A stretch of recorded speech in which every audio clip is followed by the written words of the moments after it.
Bonjour mes amis, j'espère que vous allez bien. Ça fait pas mal de temps que nous n'avons pas échangé sur quelques points. Alors je me suis dit simplement qu'il serait intéressant que je partage avec vous un retour d'expérience qui m'a beaucoup aidé. Surtout là où je suis, là où j'ai commencé ce métier, j'ai eu l'opportunité d'avoir un manager qui me répétait toujours on ne note pas au kilo. Alors, ce que ça veut dire simplement, si nous allons voir aujourd'hui, il s'agit des reportings. Alors, en tant que HSE, on a des reportings mensuels, hebdomadaires, trimestriels, semestriels, annuels parfois, que l'on doit faire à la hiérarchie, au manager direct. Et donc, très souvent, nous faisons des erreurs sur ces reportings. Et des erreurs, surtout pas à commettre. Parce que le constat est que souvent, on fait des reportings, des rapports, et puis on dit, ah, mais le gars, il lit pas. Ah, mais vraiment, je fais mes rapports, mais on ne lit pas, mes actions n'avancent pas, on ne comprend pas. On a eu tendance à jeter souvent la pierre à celui qui lit. Et c'est après, on se dit, mais peut-être que les gens auraient voulu les choses beaucoup plus simples à comprendre parce que tous nos managers ne comprennent pas forcément le langage HSE et tout. Donc, ce qu'il faut savoir déjà dans le reporting qui est très important, c'est que le reporting a trois caractéristiques. La première caractéristique, excusez-moi, d'un reporting, c'est de donner une image à celui qui lit, une image de manière vraiment très simple, compréhensible, de la santé et de la sécurité de l'entreprise. Donc, en termes de sinistralité et tout ça. Donc, c'est comme si on prend une photo ou un cliché et on présente à quelqu'un, on lui dit, voici ce que l'on fait. Donc, ça veut dire que l'image doit être vraiment la plus compréhensible possible. Ça veut dire une image qui est très compréhensible, même pour quelqu'un qui ne connaît pas forcément le métier. Parce que comme je l'ai dit tout à l'heure, tous nos managers ne comprennent pas forcément, n'ont pas forcément de bonnes aptitudes ou connaissances en termes de HSE.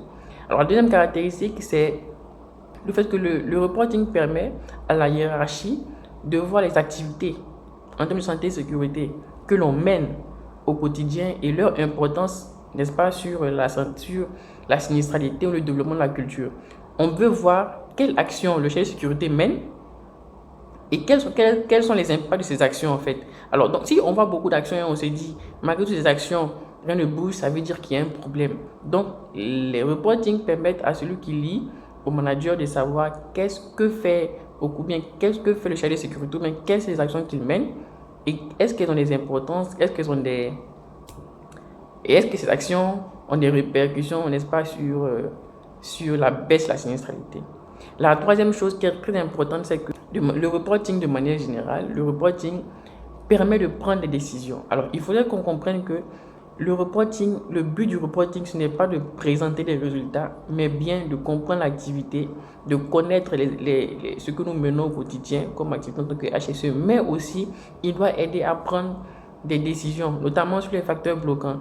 Voilà pourquoi, lorsqu'on fait un reporting, il doit être le plus simple possible, facile à comprendre, aisé même pour quelqu'un qui ne connaît pas. Il doit être bref, mais avec des informations qui sont très pertinentes. Et les informations sur lesquelles on nous attend, ce sont les interprétations des données que nous avons. Parce que tout le monde peut collecter les données, mais interpréter les données, c'est vraiment autre chose. Alors que c'est là que finalement, on va juger la capacité du HSE, on va juger sa performance, on va juger vraiment son efficacité, on va juger sa manière de comprendre son métier et même d'orienter les choses. On va juger sa manière de pouvoir décanter des situations, de pouvoir aider, n'est-ce pas, à faire avancer l'entreprise. Il ne s'agit vraiment pas, comme j'ai dit tout à l'heure, de faire de grands tableaux qui ne servent à rien. De manière générale, il faut que les données que l'on présente, à moins qu'ils soient demandées par le manager, les données que l'on présente doivent pouvoir être interprétées et ces interprétations doivent pouvoir être bien écrites avec des phrases très simples et qui pourront aider à prendre des décisions comme j'ai dit tout à l'heure.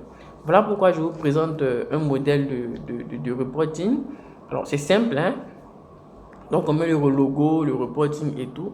Et ensuite, en premier point, on a tout ce qui est statistique des accidents. Donc on va voir accident de travail, accident de trajet, accident hors service, le nombre et tout. Et à la fin, vous voyez, on a mis on a mis analyse et mesures correctives. Donc c'est là qu'on va nous attendre. On va voir, tu as mis les accidents. Ok, quelle a été l'analyse et quelles sont les mesures correctives? En général, c'est ce que le manager va lire. Est-ce que les accidents étaient graves? Quelles sont les mesures correctives? Est-ce qu'elles sont efficaces? C'est là qu'on nous attend. Et c'est ce que tout le monde comprend, une mesure corrective. C'est ça qui est très important. Donc c'est là qu'il faut vraiment jouer. L'analyse, les mesures correctives, lorsqu'on fait des reportings, sont très importantes pour celui qui lit. D'accord? Et ensuite, on va passer à tout ce qui est situation dangereuse. Parce qu'on suppose que le chef de sécurité, il fait des inspections et vous avez une procédure d'identification des zones dangereuses. Alors, c'est là qu'on va voir quelles sont les zones dangereuses que vous avez répertoriées. Quelles sont les décisions, les pilotes, les échéances. C'est très important parce que les situations dangereuses sont les précurseurs des accidents. Donc, lorsque on comprend ça, on se dit il est très important que, en tant que chef de sécurité ou en tant que membre du comité, etc., que l'on puisse identifier, notifier toutes les situations qui pourraient éventuellement créer des accidents. Là également, on nous attend là. Ensuite, il est très important, alors donc si on a des programmes, donc le programme de prévention, programme environnementaux, programme de la CNPS et tout, donc ce genre d'action également, on doit pouvoir les mettre, donner le taux de réalisation et insister sur les facteurs bloquants. Si les facteurs bloquants ne dépendent pas de soi, c'est pas la peine de t'en parler. Mais lorsque par exemple pour le programme de prévention, on a un facteur bloquant, c'est là il faut dire, on a tel taux, pour telle raison. C'est vraiment ce que le manager lui comprend. Le manager comprend simplement, on n'a pas pu atteindre tel résultat pour telle raison. C'est le langage des managers. Et donc, nous, les gars techniques, on aime beaucoup parler, mais ils ne comprennent pas tout ça. Donc, il faut être vraiment clair ainsi. Ensuite, ce qui serait très important aussi, il faut signifier en termes d'action quelles sont les actions de formation, les sensibilisations que nous avons menées et mentionner des points particuliers, on les met. Donc, il faut qu'on comprenne que les reportings sont faits pour aider à prendre des décisions, aider à comprendre les activités que l'on mène, aider à voir quelle est la situation de l'entreprise et que ces reportings ne sont pas lus par nous, mais par quelqu'un d'autre qui est censé nous aider à progresser.